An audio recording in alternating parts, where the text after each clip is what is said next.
yooyu relation yu ñuy am mu gën a jëm kanam. jërëjëf Abdoulaye Mbow ñu ñëw ak yow ci côté boobu taskatu xibaar ga ñun daanaka bokk nañ xëy na ci ñi gën a consommer li xew ci conseil des ministres mu nekk porte-parole du gouvernement ban appréciation nga ciy def ci li bi nga xamee ne moom la jot a ñëw ak changement format yi nga xam ne moom la fi doon expliquer. waaw d'abord il faut reconnaître une chose une communication n'est pas figée, elle est évolutive. Et te gis nañu ni effectivement dans le cadre de li jëm ci conseil des ministres bi gis nañu évolution. Parce que li ñu doon xam mooy conseil des ministres jox nañ ñu ko ci li nga xam ne moo di document PDF wala document Word ñun jot nañ ko exploitation moo ci topp donc leneen lu ñu ci xam ne moo ci doon communication mooy télévision publique bi moo ci àddu wax lu ñu wax ci conseil des ministres bi daanaka fa la doon yem journalistes yi après ñoo ko doon traité jëm ci li nga xam ne presse écrite bi la surtout comme ñun ñi nga xam ne gën nañoo yàgg ci presse écrite bi daanaka ci lañ ko doon faram-fàccee ci point yu gën a essentiel léegi nag gis nañu itamit que ni comme ni mu ko waxee Moustapha Ndiaye Sarr le ministre moom moo tàmbali li nga xam ne di format boobu est-ce que mu amoon ma fàtte ko mais gis nañu ni moo doon def le résumé chaque fois conseil des ministres bu jeexoon te mu nekkoon tamit lu bees loo xam ne yeesal la te itam doon na permettre sénégalais bi fépp fu mu nekk si Sénégal ak dans la diaspora au moins am un aperçu beaucoup plus clair en termes de résumé li nga xam ne mooy point yi gën a essentiel si conseil des ministres maintenant lii mu jëm si wàllu accréditation Issa man gisuma si fàttalikuma foo xam ne accrédité nañu journaliste pour la lecture du conseil des ministres après ñu war a addu ak ñu ko waxee war a jàkkaarloo ak ay ministres kii leen mais fàttaliku naa fu ñu accrédité ñu sous Wade d'abord ensuite sous Macky on nous a man j'ai fait partie des journalistes yoo xam ne accrédité nañu ak samay morom yoo xam ne sous Maître El Hadj Amadou Sall lorsqu'il était porte-parole de la présidence sous Sitor Ndour lorsqu'il était également porte-parole de la présidence yoo xam ne accrédité woon nañu mais on venait pratiquement tous les mercredis au palais wala tous les jeudis où exceptionnellement ñu convoqué nañu parce que y a un événement exceptionnel mais daan nañu ñëw ñu toog ñu defal ñu véritablement le calendrier du président de la République ñu am yu ñu weccoo ak ñoom ñu daal ñu koy wax parce que l'objectif c'était de faire du palais une tour d'ivoire un miroir de verre quoi maanaam transparence boobu li nga xam ne moo soxal lépp loo xam ne dafa jëm ci calendrier président sous Macky Sall également on a essayé si yenn yi accrédité yenn journalistes yi yoo xam ne dañ fa daan dem conférence de presse bu fa amaan wala njiiti réew beneen dëkk wala beneen kilifa ñëw fa ñu accrédité ñëw fa ak yu demee noonu yëpp on l'a vécu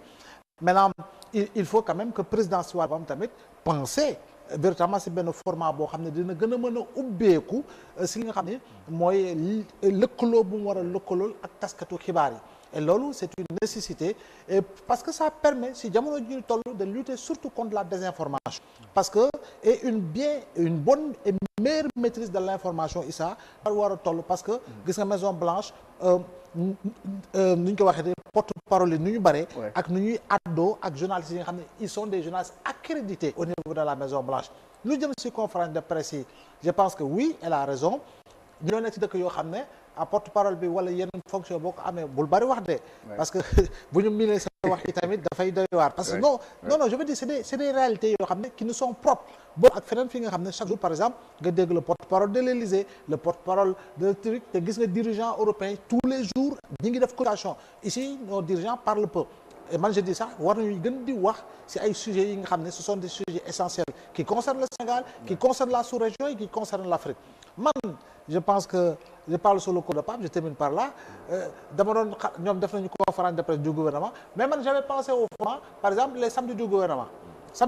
yoo xam ne c'est une fois dans le mois et c'est le dernier samedi du mois et l'idée man ni ma ko xalaatee woon en termes de communication institutionnelle yaa ngi dégg mooy li xew ci weer bi li ñu wax ci point essentiel yi ñu wax ci conseil des ministres ak événement yi ëpp solo wàññi nañu ceeb wala wàññi nañu jëluñu décision bi da nga mosoon xam nga di nga ko dajale ba dernier samedi du mois tu reviens sur ça par rapport au département ministériel ciblé addu ci et puis jàpp naa ni par moment aussi dina parce que si sama gis-gis mën na maa juum sama xalaatu bopp la en tant que journaliste et communicant mais si li nga xam ne mooy efficacité par rapport ak li nga xam ne war nga ko jébbal ñiy jottali te ñi ngi ko war a jébbal mooy taskatu xibaar yi ñu jébbal ko askan wi si li nga xam ne amaana xew na jël nañ ko décision orientation la recommandation la programme bi waxoon nañ ko ci mois bi diggante évolution bi projet bi fan la tolloon ci diggante bi évolution bi donc le samedi le dernier samedi de chaque mois une conférence de presse par rapport à un ciblage des départements ministériels. ñële commencé woon nañ fi ay jeudi yoo xam ne dañ ci daan def conférence de presse daanaka sax xawoon na bari ñoom ñaar laa jot a gis yuñ jot a def ci ay conférence de presse xëy na dina ñëw. parce que soo defee gis nga soo baal ma sax gis nga quand tu fais par exemple nga ne tous les jeudis tous les lundis. mais il y a une redondance. Il y a une redondance. Des fois, communiquer aussi. Non, il y a une redondance et ça crée une lourdeur communicationnelle. Ouais. Avec polémique même. Voilà, ça crée une lourdeur communicationnelle. Alors que la communication, est pour le moment, pour ne pas entrer dans le software, elle doit être soft. Par moment, elle doit être beaucoup plus élargie. Si li nga xam ne mooy stockage d'information. Stockage d'information boobu yow après yaay def le tri. Dans le stockage des informations avant la délivrance de l'information te loolu je pense que temps bu gàtt nga siy jël waaye boo koy tegle en réalité après jàpp naa ne impact bi nga siy soxla sax si wàllu communication bi dafay daal di dee. oui Pape Sané si côté boobu noo gisee la communication du gouvernement depuis bi mu fi ñëwee. Ouais, en fait c'est vrai que on a noté une certaine innovation bi nga xam ne soo xoolee ñun sunu askan. Pour la plupart bu ñu jàngee seen jàng soriwuñu pour la plupart xëy na ñenn ñi du ñu am jotu seetaan télé wala déglu rajo donc format bi day permettre à travers les smartphones et tout ça nga jot une large partie de la population moo xam ci wolof moo xam ci français moo xam ci beneen langue donc je dis que c'est quelque chose d'innovant jàpp naa ni que buñ ko gënee perforer dana baax également c'est-à-dire pas di inviter benn ministre muy expliquer mais moom ci cadre am bi nga xam ne moom mooy porte-parole am un staff bi nga xam ne dana ko jàppale justement dans cette communication mu àgg fa nga xam ne foofu la war a àgg mais ci beneen affaire pour que également moom liggéeyam mun di fës ça moi je l'ai dit à certains gens de la présidence bi ñu dajee Banjul lors du sommet de l'OCI c'est-à-dire que la présidence accrédite des journalistes dafa war a doon une chose tout à fait normale dafa war a doon lu normal parce que dana éviter la désinformation dana permettre justement de mettre en avant la communication du président. mais ñan la ñuy accréditer ndax dañuy tànn trier wala. non presse bi pas bari nañ de. mais non boo accrédité Walf accrédité X ne lu tax ñu jox Walf joxuñu ma. xam nga ne lu tax kii dem lu tax Pape Moussa dem te Issa demul. non Issa dans la vie. finalement nous ne sommes pas d'accord. non dans la vie quand on choisit. il y aura toujours des contents ou des mécontents. ça moom ce sont les règles de la vie. waaw. tey ñu ngi nii sur le plateau on n'est pas les meilleurs mais on nous a choisi il y en a d'autres peut-être ñi nga xam ne ñu ngi xalaat ne pourquoi ñoom woowuñu leen ñëw ci plateau bi donc loolu moom je crois c'est pas un problème bu ñu jàppee ni que on a une présidence de la République le président se déplace comme damay joxe cas bi nga xam ne boo ko fekkee mooy le cas de Banjul sommet aussi la première sortie officielle du président de la République dafa waroon nekk en termes de communication quelque chose d'impactant c'est-à-dire dafa waroon am un impact aussi bien en Gambie au Sénégal et dans la sous-région c'est-à-dire c'était quelque chose d'attendu finalement gisuñu ko. ñoom RTS rek la ñuy yóbbu. waaw moom laa la finalement gisuñu ko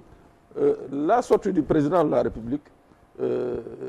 au sommet de l'Union africaine son premier sommet Union africaine le plus jeune président le président bien élu au premier tour c'est-à-dire mu waroon nekk un instant de communication pour la présidente de la République du Sénégal mais xoolal finalement c'est le président ghanéen bi nga xam ne moo ñëw effacer carrément justement la présence du président sénégalais te loolu li ko def mooy que Ghana bi ñuy dem mais ils ont amené une armada de journalistes mettre en avant seen président mettre en avant li nga xam donc man foofu laay waxee fii Ablaye di waxee je suis tout à fait d'accord c'est-à-dire on peut reproduire les mêmes schémas yi nga xam ne moom la Macky doon def wala Abdoulaye Wade mooy accréditer des journalistes quand le président voyage ñuy ànd et puis ça va aider à réduire la désinformation président premier ministre def na fi Chine président dem fi mais finalement bribe d'information yi ñu doon am ak la réalité Pape Moussa bi mu demee ñëw dellu si dafa ñu fi compte rendu c'était totalement différent de ce que nous avons vu dans la presse donc moom laay foofu moo tax. Japon bi demoon nañ. ah Japon demoon nañ moom. waaw Japon mu nga yow demoon nga donc tey jii su doon am nañu tey au niveau de la présidence à chaque fois que le président se déplace mu am une équipe derrière ça permet justement au porte-parole là du gouvernement mën a tamit moom véhiculer ce qui se passe réellement parce que c'est une chaîne c'est une continuité mais moom bu ñu ko sevrer fee ci kaw xamul lu xew Chine xamul lu xew France xamul lu xew fële am na li nga xam ne moom du ko mën a véhiculer donc je crois que il faudra perforer tout ça pour mën a am asseoir une bonne communication gouvernementale. Waaw en fait Issa moi je pense que l'erreur